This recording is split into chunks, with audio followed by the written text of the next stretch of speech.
मित्रांनो नमस्कार. कायदेशीर माहिती देणाऱ्या माझ्या YouTube चॅनलमध्ये तुमचं स्वागत आहे. आजचा विषय पुनर्निरीक्षण याचिका अर्थात रिव्हिजन पिटिशन.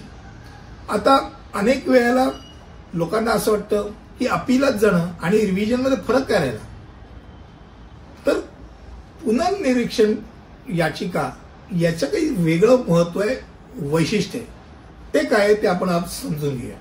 पुनर्निरीक्षण याचिका म्हणजे कनिष्ठ न्यायालयाने निर्णय जो दिलाय त्याला आव्हान देण्यासाठी उच्च न्यायालयात दाखल केलेला एक कायदेशीर अर्ज आहे.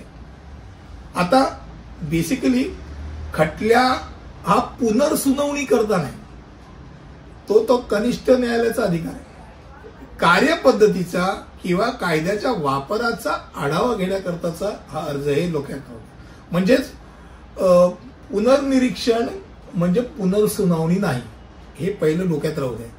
क्रमांक 2, कनिष्ठ न्यायालयाचा निर्णय हा कायदेशीर चौकटीत किंवा त्यांच्या अधिकार क्षेत्रातच नाही.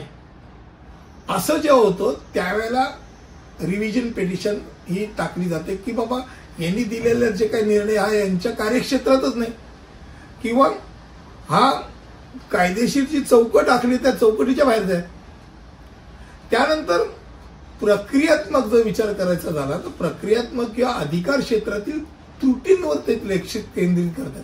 म्हणजे बाबा ही प्रक्रिया कशी आहे आणि अधिकार क्षेत्र या दोनच गोष्टी असतात.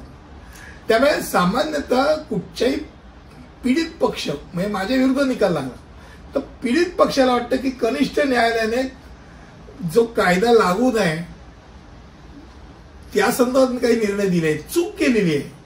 अशा वेळेला योग्य कायदेशीर प्रक्रियेपासून ते विचलित झालंय म्हणून रिव्हिजन पिटिशन दाखल करू शकतात. आता हा उच्च न्यायालयाला पुनर्निरीक्षण याचिका मंजूर करण्याचा किंवा नाकारण्याचा अधिकार आहे. म्हणजे या निकालामध्ये कुठे काही दिसतच नसेल समजा की कायद्याचं चौकट सोडून काहीतरी केलेलं आहे किंवा त्या अधिकार क्षेत्रातच नाही असं काही नसेल तर तो नाकारला जाऊ शकतो. हे डोक्यात राहू दे. ही नॉट अपील, हे रिव्हिजन आहे. रिव्हिजनला फक्त या दोन गोष्टी की बाबा कायद्याच्या चौकटीत होतं का आणि अधिकार क्षेत्राच्या बाहेर होतं का, या दोन गोष्टी बघितल्या. त्यामुळे मर्यादित व्याप्ती आहे.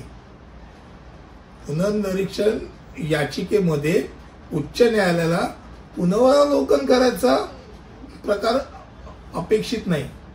त्याचं काय की म्हणजे गुणवत्तेचा शोध, त्याचं हे बाबा हे योग्य अयोग्य आहे, निर्णयामध्ये काही त्रुटी हमी आहे याचा काही संबंध नाही. फक्त कायदेशीररित्या योग्य होता की नाही आणि अधिकार क्षेत्रात घेतला की नाही एवढंच. हा अपिलाला पर्याय होत नाही. जर अपील उपलब्ध असेल तर रिव्हिजन पिटिशन सामान्यतः ती टाकली जात नाही, अपिलातच जातात. आणि दिवाणी प्रक्रिया संहिता 1908च्या कलम 115 नुसार रिव्हिजन पिटिशन दाखल करता येण्याजोगी कारणांची रूपरेषा दिली. त्यातली पहिली म्हणजे सामान्यतः अशा प्रकरणांमध्ये अशा गोष्टींचा समावेश होतो जिथे कनिष्ठ न्यायालयाने त्यांचे अधिकार क्षेत्र ओलांडले, अधिकार क्षेत्राचा वापर करण्यात अयशस्वी झालाय किंवा बेकायदेशीररित्या आणि भौतिक अनियमिततेने ही कृती घडलेली आहे.